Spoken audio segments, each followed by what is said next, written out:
léegi top 5 Music Awards bokk ci li ñu dajale tey ñu war ko waxtaanee lancement wu 5e édition bi top 5 boo xoolee ñu ngi ko dooroon depuis 2015 la ñu démarré woon projet bi parce que li tax ñu gën ko initier pour ñu teg ko mooy jamono jooju bi ma nekkee Géejawaay après si laa ñëwee Rufisque quoi dafa am benn lecture bu ma doon am par rapport ak ni hip hop bi di doxee fii nii ci Tëngéej ni muy demee quoi dox bi ni mu yéexee parfois sax su ma mësaane invité koo xam ne dafa dëkk Rufisque dama naan ko dina bokk ci question yi nga xam ne dama naan ko mais dama doon xool ay temps Rufisque da nga fa deen dégg ay temps Bamba Ji Fall rek nga daan dégg doo dégg keneen ci wet gi koo xam ne woy à part Bamba Ji Fall am na diw am na diw am na diw am na diw boo waxee Bamba Ji Fall ñeneen ñi peut-être xamuñu leen ñu leen war a xamee léegi temps bi Bamba Ji Fall def lu ne ci musique ñu toog ba benn instant beneen mouvance ñëw Bamba Ji Fall existeetul wala niñ meloon melatuñ ko ñu toogaat bu yàgg déggatuñ kenn Tëngéej bu ñuy ci rajo yi rarement ngay dégg ñu teg artiste bu dëkk Tëngéej peut-être bu dul son ay rétro duñ leen teg ñu dem ba jëmmi jamono côté 2011 2010 Peupeuse commencé ñëw di feeñ ndànk-ndànk à travers projet yi nga xam ne mi ngi ko doon liggéey ak son yi ñu ko doon liggéey gaa ni am na beneen talent bu feeñ Tëngéej gars yi commencé di si bàyyi xel ku may invité woon dama naan la mais diggante pan wu Bamba Ji Fall ak Peupeuse écart bu yàgg la amul keneen koo xam ne mi ngi si diggante bi Peupeuse ñëwaat na est-ce que du ngeen toogaat temps bi ngeen toogoon pour génnewaat beneen doomu Rufisque boo xam ne mi ngi représenté Rufisque ci côté culture urbaine rawatina hip hop temps boobu est-ce que bu fekkee noonu lay demee mbir yi du yéex te alors que dëkkuma Tëngéej xaw ma Tëngéej mais leer na ma ne am na ay talent yu bëri yoo xam ne ñu ngi fa te fii gars yi toll war nañ fa mën a toll loolu lépp dama njortoon loolu parce que doon naa ci gis ay benn comme ay Getma ñoo xam ne yoroon naa seen i son fële nga xam ne ñii kat ku leen pousse dinañ dem léegi bi yàlla dogalee nag mu ñëw Rufisque dëkk Tëngéej ba yàlla def ma nekk ci ñëw ci rajo bi li ma njëkk a xalaat mooy bugguma wooy parce que yàlla rek moom mooy xam bugguma jékki-jékki nekk ci rajo Jokko après jóge fa dem feneen ñu ne woy bu ñuy lim ñi fi jotoon a jaar ak lan lañ fi def lan ban contribution lañ am ci hip hop bi ci développement hip hop bi ci ñi nga xam ne ñoo fi nekk lan lañ fi def duñ ne woy diw jaaroon na fi def fi dara diw jaaroon na fi def ba ñëw si man ne diw jaaroon na fi def fi dara ñu ne léegi lu ñu mën def mooy jëm a organiser benn affaire xalaat benn affaire jëm ko teg pour lan mooy loo xam ne annuel lay nekk chaque at saa yu ñëwee danaan lii xew na fu mu xewee ci rajo Jokko kan moo koy def diw loolu bokk na ci li gën a tax ñu initier affaire bi ñu amee idée yi nag idée bi rek lañ am xool ñi nga xam ne xalaat nañ ni ñii kat bu ñu leen waxee idée bi ñu am peut-être ñoom dinañ ci mën a liggéey ak ñun xawoon na jafe trop sax parce que boo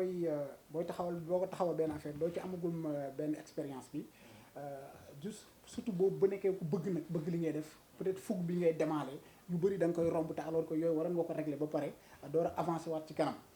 loolu ci bëri dalay dal ci première édition bi comme ni nga ko waxee ñii frustré wu ñii mer am na ci ñoo xam ne di booba léegi lañ lay bàyyi dootuñu waxateeg yow parce que lii moo tax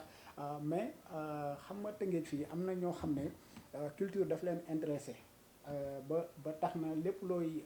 yëngu ci wàllum culture boo demee waxtaan ak ñoom dinañ la jàppale lu ñu mën daanaka ci côté événement bi maanaam bi ñu tollee ci cëppaandaw li ju bëri sonn ñu woon mooy comme ku ci mel ni ndam si yàlla Souleymane Gueye Cissé daan nañu apporter lu bëri ci côté logistique lu bëri sax xam ne affaire yu bëri daawuñ ci woon sonn parce que boo demee ci moom rek automatiquement danaan loo soxla nga ne temps mu ne la demal jël wutal foo ko def dem jël fekkee amoo foo ko def gisal ki nekk foofu nga jox ko transport après nga jël affaire boo paree andiwaat ci côté boobu looloo ñu gënoon dimbali ci côté boobu tam comme label bu mel ni Infinity Project Record nga xam ne bi ñu defee affaire yi ba pare finalistes yi wala 5 yi nga xam ne ñoo nekk faay fii ñoom ñoo géré woon production bi ñoo def 5 son def vidéo bi lépp ñoom ñoo ko géré woon aussi jàpp ci promotion bi ñoom nga xam ne depuis bi affaire yi démarré ba léegi ñoom mooy ay partenaires ñoo xam ne ba léegi séddewuñu ñu ngi continuer di jàpp ci affaire yi aussi am ñeneen ñoo xam ne waxtaan bi ñu lay waxtaan wala idée yi ñu lay jox da lay leer na ñii bu ñu amoon dara seen poche dinañ ko ci def mais seen xel la ñu yor dañ lay xelal yoo xam ne amaana yii kat boo ci toppee di nga dem ba réussir sa projet parce que d'habitude comme ni ma koy faral di waxee mbas la ñuy dégg mu toog ci antenne bi di expliquer di wax top 5 nii nangam sangam alors que derrière équipe équipe boo xam ne lépp lu fu projet bi toll ñoom ñooy andi seen idée ñoom ñooy xalaat parfois sax da ngay tayal toog mais ñoom ñoo lay forcer woy dañu war a def lii dañu war a lijjanti lii dañu war a kii lii mais début bi noonu la ñu démarré ba yàlla def ñu jàll première édition bi aussi 2015 boobu 2016 boobu mu nekk suñu first projet boo xam ne compilation boo xam ne génne woon nañ ko yoo xam ne Getma mi ngi si Am The Best mi ngi ci Blaise mi ngi si MC Ala aussi mi ngi si boobu lay compilation ak waa Onyx 139 muy Bril am vidéo muy suñ première vidéo boo xam ne réalisé nañ ko aussi à travers projet Top 5 Music Awards ci kaw loolu it créé na benn link boo xam ne entre les rappeurs muy ñi mu fi lim léegi ba tax na dañuy invité seeni son tey amaana Blaise xamul woon Am The Best xamul woon MC Ala à travers projet Top 5 tax na ñu xamante bay invité si seeni événement moo xam concert wala moo xam son booy def ñu invité di liggéey loolu rek bokk na ci lu projet bi créé ba nga xam ne ba léegi ñoom ñu ngi continuer di liggéey te alors que projet bi moom moo tax bëri na parce que xam nga lu tax loolu parfois yi nga xam ne ñooy def genre ñooy def compétition yi wala concours yi boo gisee parfois mu dem ba si yàgg déggatoo ko mu disparaître xamatoo ndax lii mi ngi existé wala kiyatul parce que li ñuy wax après benn instant lañ dul mën a defati dina bëri angle yu ko waral tey man li ma doon xaar ci Top 5 maanaam muy compilation bi nga xam ne bu compétition bi jeexee li ñuy teg mooy compilation boo xam ne 5 yi gagné ñoo koy def li ma si doon xaar année yi yëpp gisuma ko si lu tax loolu mooy artistes yu bëri benn problème bi ñu gën a am mooy duñu suivre parfois duñu suivre mooy yow da ngay créer affaire yëpp yu bëri maanaam loo xam ne amaana ñoom jafe woon na la parce que am na job son rek son bu baax yombul parce que minimum di nga def 50 000 son bu baax minimum job vidéo yombul loolu lépp bu jàllee nga war a nekk ci promotion bi loolu lépp yombul mais yow am nga koo xam ne peut-être possibilité yooyu nga manqué woon am na koo xam ne amaana féete na la foofu waxuñu ne artiste bi bu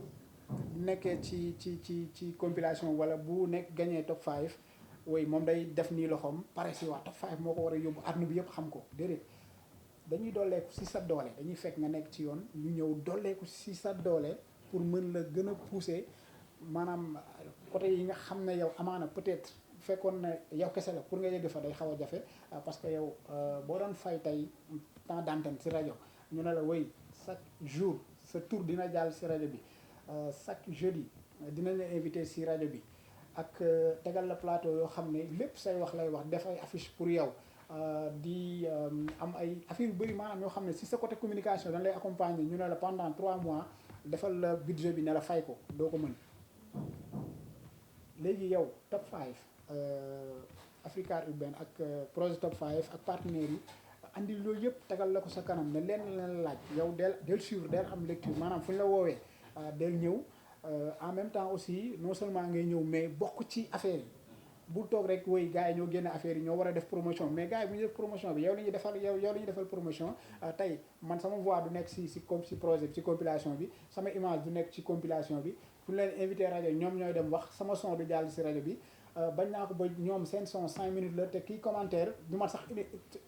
une minute tey su ma tegee son di ko def commentaire moins de 30 minutes nga def commentaire def présentation son bi bàyyi son bi daw 4 minutes sa voix ñu lay dégg animateur bi benn temps bu ndaw la lay présenté bàyyi la ngay jàll kon loolu muy def lépp pour yow la mais li mu lay laaj mooy del suivre en même temps son bi yow yaa ko moom man moom ma ko tey bu ñu génnee compilation moom ma ko yow yaa ko moom tey boo demee yow la boo demul teewul Top 5 day continuer di exister mais ñu ci bëri da ngay def loolu lépp parfois pour nga dajale leen tey fi mu nekk nii 4e édition bi compilation bi génnagul li tax génnul tey pour nga dajale artistes yi ñu liggéey benn son si ñu commencé projet bi day jafe parfois nga ne diw ne woy tey dafa am fu may dem woy diw ne woy dafa am lu may def lii diw ne woy daal lii léegi loolu yëpp après buy day ñëw chaque jour da ngay dem ba yow da ngay découragé parce que day mel ni lii ñuy def pour yow la te alors que pour ñoom la loolu tax gisoo génne nañ ñaari compilation te alors que 4 la waroon doon am na boo xam ne mujjul génn mais boobu label bi waroon liggéey projet bi label boobu liggéey bi si moom la yéexee muy Masuba ñoom ñoo waroon liggéey 3e édition bi compilation bi ba liggéeyuñ ko affaire yi yéex ba artistes yi ñu ci bëri ñenn ñi dañoo bàyyi hip hop ñii voyager tax ba compilation boobu génnul mais ñaari ñu jot a génnee infini moo liggéey ak bi ñu waroon a génnee nii mais waroon na dem bu yàgg wala waroon na egg fu yeneen projet yi egg mais ñun li ñu mën la ñuy def tey suñ bépp projet bu ñu génnee dinañ dem suñu copains animateurs yi nga xam ne am nañ association boo xam ne dañuy waxtaan foofu lu bëri mais nit ki boo ñëwee si moom jox ko son rek ngay mën doo mën ne ko da nga koy teg far force wala nii ak nii ak nii ñi ko bëgg a teg nañ ko teg ku ko tegul tam whatever ñun suñu côté bépp bu ñu mën ci côté communication wala buux affaire yi ñu ngi koy def mais artiste bi moo war a gën a def li tax moom mooy dem moom la ñuy xam moom la ñuy gis ak yooyu mais boo bàyyeekoo ne diw mooy def mais après affaire yi day taxaw fi mu taxaw du dem ba tax na compilation yi ñu génne yëpp te boo dégloo son par son ñoom ñëpp a am talent son yu am niveau la mais di tax dem bu ci bëri ñun dañuy def li ñu war a def mais boo def bu kii defee li mu war a def yow boo deful day mel ni dara xewul moo tax artiste il faut que ñuy suivre di am lecture ci par rapport ak affaire yi ni muy demee seen i son la nañ ko jël vidéo wal ko seen bopp am na benn vidéo son boo xam ne compilation bi 6 titres lay nekk benn bi la ñuy vidéo mooy son compil bi ñëpp bokk mais yeneen yi am nga droit vidéo wal sa bopp son bi def nga son si compilation bu nice mais jëlal say moyen nga vidéo ko léegi yooyu yëpp doo ko def da ngay toog di seetaan yooyu bàyyi ba son bi naa da ngay gis sax parfois tey par exemple da ngay bokk si compilation bi def benn son wala boog compilation bi génn même pas 1 mois wala même pas 2 semaines yow nga génnewaat sa propre son sa son yow sa propre son génnewaat ko di ko promouvoir bàyyi la fële mais après loolu loo koy tuddee léegi nag après da nga mujj toog rek di leen seetaan. lan mooy sa mbaax boobu noonu jógee Guédiawaye ñëw Tëngéej ne daal yëf yi da nga bëgg mu parfait tu mets tes moyens sa doole sa kattan les gens ils ne suivent pas et cetera lu tax bàyyi woo. non mënuñu bàyyi parce que am na loo xam ne bu nekkee si yow. bu demul rek daf lay metti man sànq Emma xaw na ko laal gis naa Tëngéej fii ay talent yoo xam ne bi ma ñëwee Tëngéej ci émission yi ma njëkk a def dama ne sama 2 milliards yi may xaar bés bu ñëwee sama label bi may bëgg a teg boo xam ne R plus 10 la yoo xam ne lépp musique la ñi may njëkk a produire dina ci bokk Pëk Aba Chine ak Big Brain loolu dama ko yàgg a wax depuis 2013 non Pëk aay na depuis 2013 mais xoolal ñooñu ay talent kese lañ te am na ñu leen jiitu woon bàyyi nañ mais talent yooyu noonu di bàyyi di toog parce que lan ay faute de moyens yoo xam ne dinañ mën a li ñuy def dañ ko mën a dundal dinañ mën a kii loolay tax ñuy dem toog mais loolu xam-xam boobu nekk ci ñoom au delà de hip hop sax mais bu ñu waxee rek da nga xam ne ñii nit lañ am na ñu ne ci ñoom am na lu ne si ñoom te lii ne si ñoom nit ñi mënoon nañ ko jëriñoo avant ñuy séddee di defi leneen mais la plupart ku ci takk soxna rek da ngay dem toog parce que 15000 yi nga war a priser son mais saaku ceeb lay jar na saaku ceeb wala loo ci dolli am diwlin courant ñëw nangam sangam loolu lépp doo ko bàyyi nekk ci loo xam ne amaana xam nga ne lii peut-être da nga ci nekk pour passe-temps nii rek yaa koy dundal mais du la dundalagum mais da ngay gis koo xam ne di tax ñun ñu reste ba léegi mooy peut-être amaana am na ay jeunes talents yoo xam ne ñi ngi fii ci Tëngéej te bu ñu doolee ko si seen doole ñoom ñu suivre rek amaana fi ñu dégg ñeneen ñi dina leen fi dégg parce que am na gis naa ñoo xam ne peut-être ñi ngi ci voie boobu noonu peut-être xanaa bañ a décourager bañ a xool seen ginnaaw te xool seen kanam parce que hip hop bi dafa saturé ni mu saturé noonu par exemple tey boo jëlee lim ne ñii 10 personnes lan ñoo nekk ci hip hop bi mais ñaar rek ñoo ci jàll ñeneen ñëpp dañuy seri xool yi leneen. mais le côté ñu dem si côté moyen. j'ai l'impression que tu as beaucoup d'argent da ngay def parce que événement bii nga di ko def depuis 2015 à nos jours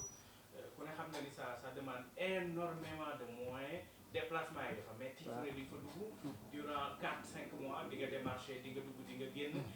war a dafa am politicien bu nekk sa ginnaaw. waaw yaa nekk sama ginnaaw yaa politicien bi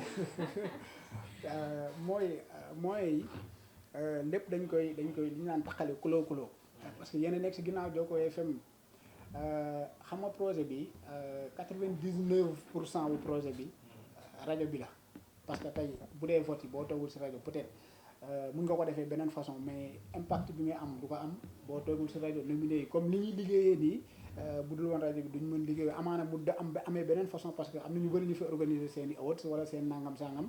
teewul ñu ngi koy réussir te yoruñu rajo yoruñu dara mais 99% au projet bi rajo bi la léegi mu des côté événement bi côté li nga xam ne moom mooy production beeg yooyu gars yi ñoom ñoo koy taqale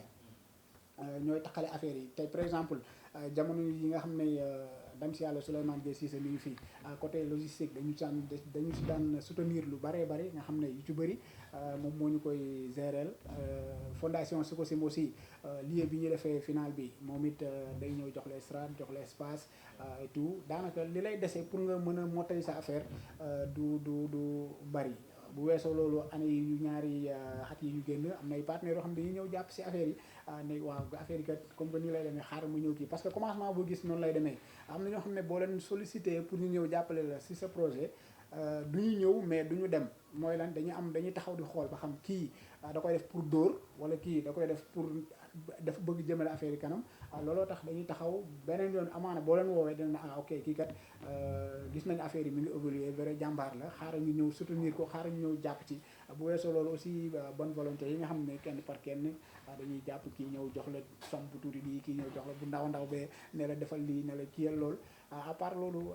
partenaire gars yi rek ñoo koy sot comme ay gisoo njagam yi day jàpp affaire bi ak penc bi kii waaw xam nga loolu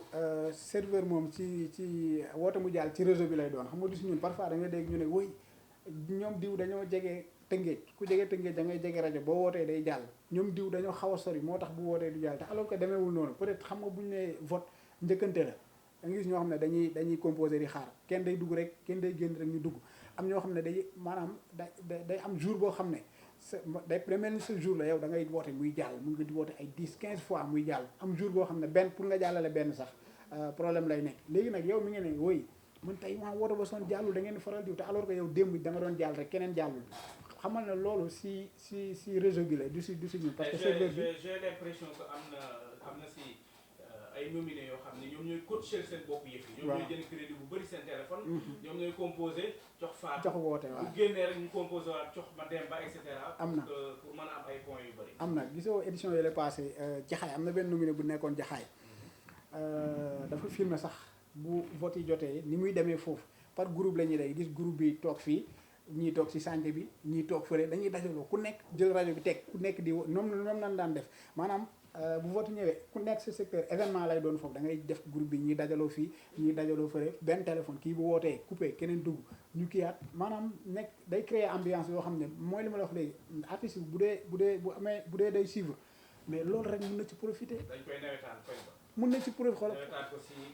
dëkk boobu mu dëkk. voilà xale yi dañuy sot. dañu xoolal te loolu yow artiste bi ñi am lecture dëgg parce que am na loo xam ne mun naa am mu doon benn yoon ci sa carrière mais vote yi ñëw na sa waa koñ foo tourné yow la ñuy waxtaane diw mais créer la affaire yoo xam ne di nga ci mën a def sax benn business bu ndaw boo xam ne dina leen mën a servir dara tuuti mais créer ay t-shirt créer marque créer leneen ak leneen di def dara def ay setal ci koñ bi di organiser ay affaire ci biir koñ bi parce que moment boobu noonu loolu war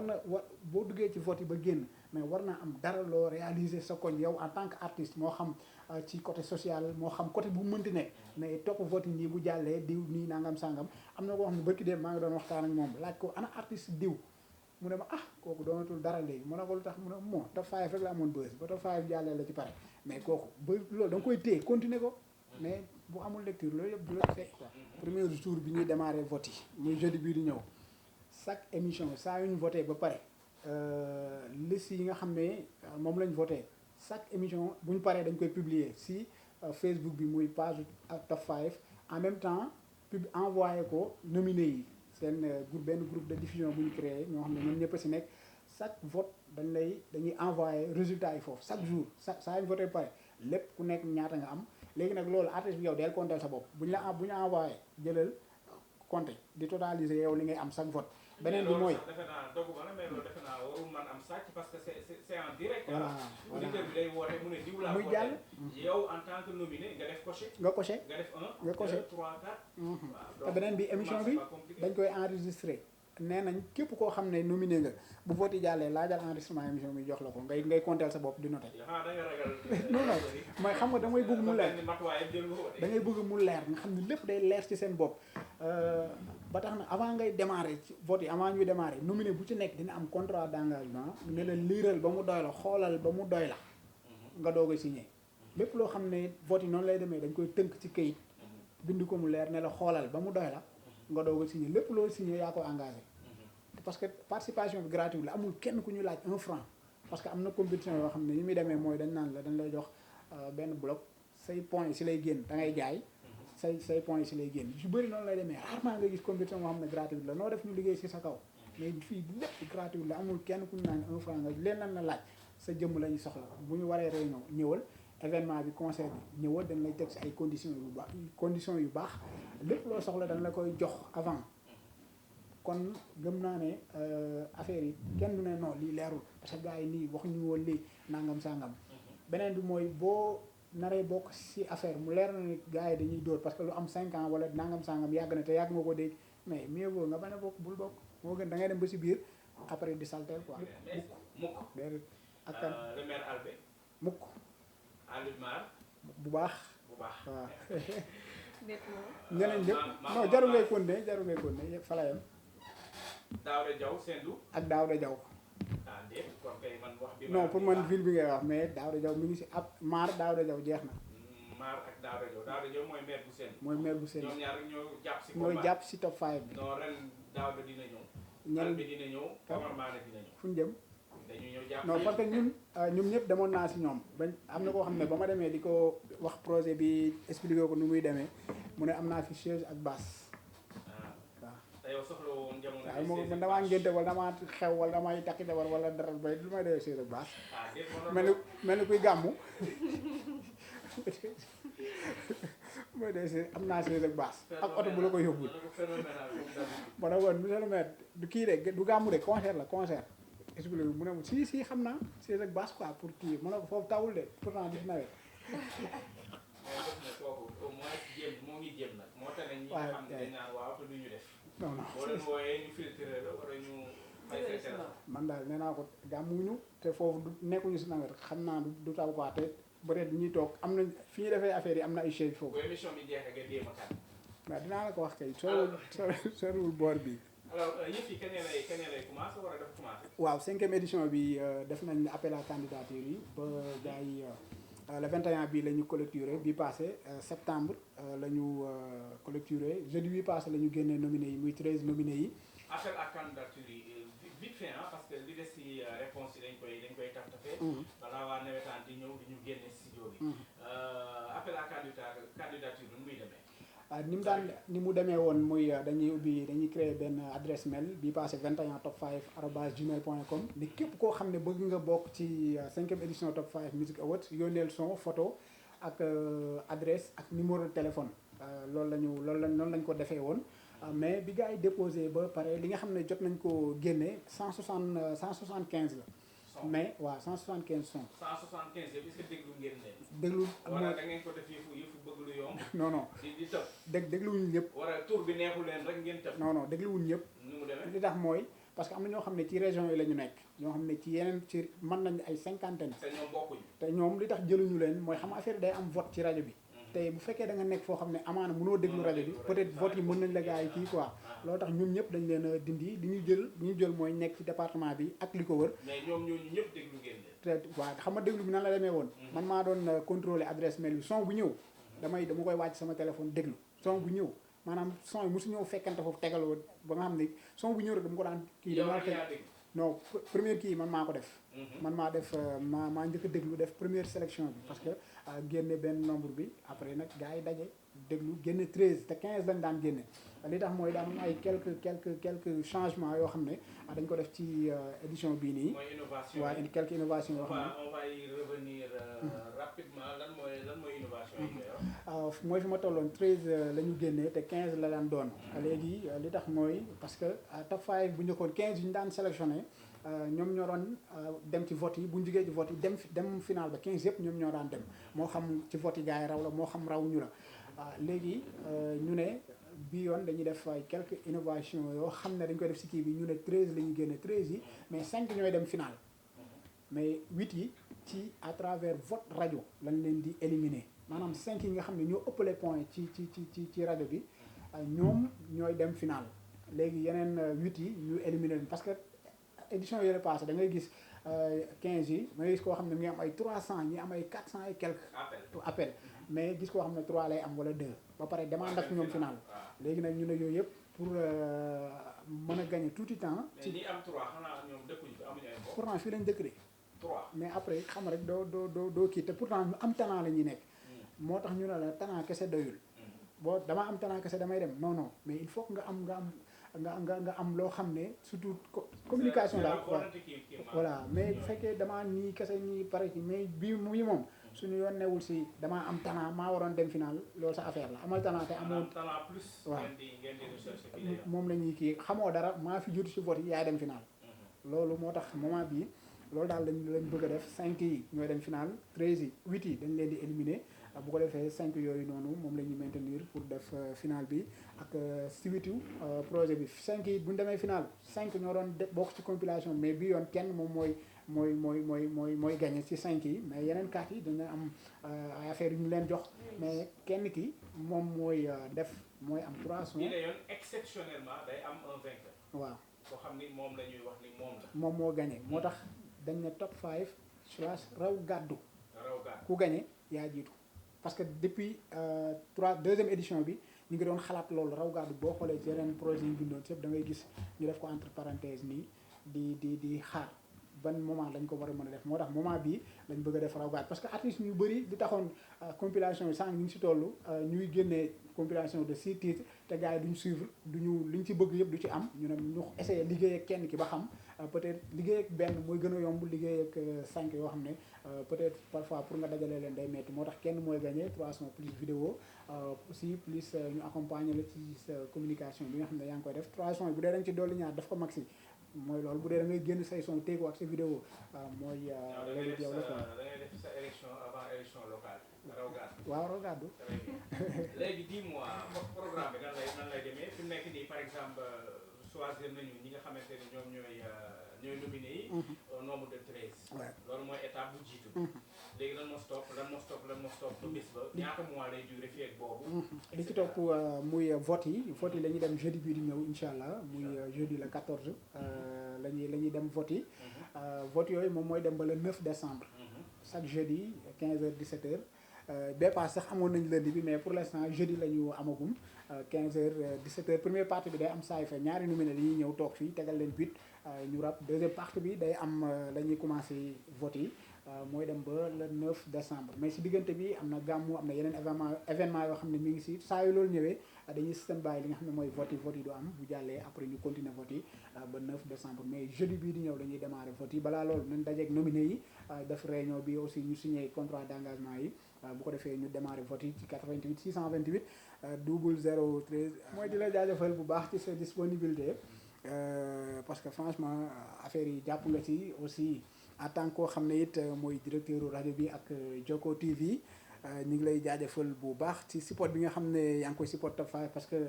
l'année dernière bi ñu amee problème mu fu ñu defee suñu final studio bi nga ñu jox presque 4 heures de temps yoo xam ne benn programme dawatul ñu jàpp antenne bi di def lu neex def ci suñu final def ci affaire yu bëri Top 5 bi ñëwee artistes yi itam chaque jeudi dañuy recevoir ñaar fii